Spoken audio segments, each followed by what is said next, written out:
সর্বপ্রথম আপনারা এই ভিডিওটা দেখুন, শুনুন গুরুত্বপূর্ণ। হার্ট অ্যাটাক যদি কারো হয় কিভাবে বুঝবেন? দেখেন মিডিয়ার ভাইরা প্লিজ, এটা খুবই ইম্পর্টেন্ট, এটা প্রচার করতে হবে, কারণ এটা হাজার হাজার মানুষ ইনশাল্লাহ আল্লাহ চাহে তো এইটার বদলতে হয়তো আল্লাহ তাআলা তার জীবনটা রক্ষা করবে। হার্ট অ্যাটাক যদি কারো হয় কিভাবে বুঝবেন? দেখেন বুকের মাঝখানে চাপ আসবে, মাঝখানটাতে। অনেকে মনে করেন বুকের বাম পাশে মনে হয় চাপ, না, বুকের মাঝখানে ব্যথা বা চাপ, এমন চাপ যদি 20 কেজি ওজনের একটা পাথর আপনার বুকে চাপা দেয় তাহলে কেমন ওজন লাগবে? ভারী লাগবে না? মনে হয় একটা ভারী কিছু চাপ দিচ্ছে, এরকম চাপ অনুভব হবে। সাথে এই চাপটা আপনার এই শোল্ডারে বাম হাতের দিকে ছড়িয়ে পড়বে, হাতটা মানে কপ কপ কপ কপ করতেছে, আপনার ওই সময় ঘাম ছুটবে, সাথে শ্বাসকষ্ট হবে এবং আপনার বমি বমি ভাব আসতে পারে এবং মৃত্যুর ভয়। এই কয়েকটা ফিচার যদি আপনার থাকে, আপনি কাল বিলম্ব করবেন না। যদি হাসপাতাল পাশে থাকে অবশ্যই হাসপাতাল নেবেন, কিন্তু অনেকের এরকম হয় যে হাসপাতাল একটু দূরে আছে।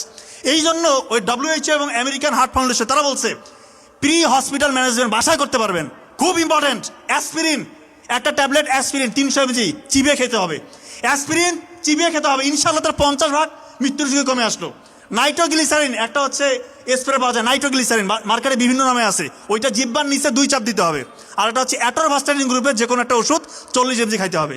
আল্লাহ চাহে তো তার মৃত্যুর ঝুঁকি ইনশাল্লাহ আপনি 70-80% বাসার মধ্যে কমাই দিলেন, এরপরে দ্রুত হাসপাতালে নিয়ে যেতে হবে। এটা প্রচার হবে সামনে, অবশ্যই আপনার বারবার দেখে নেবেন।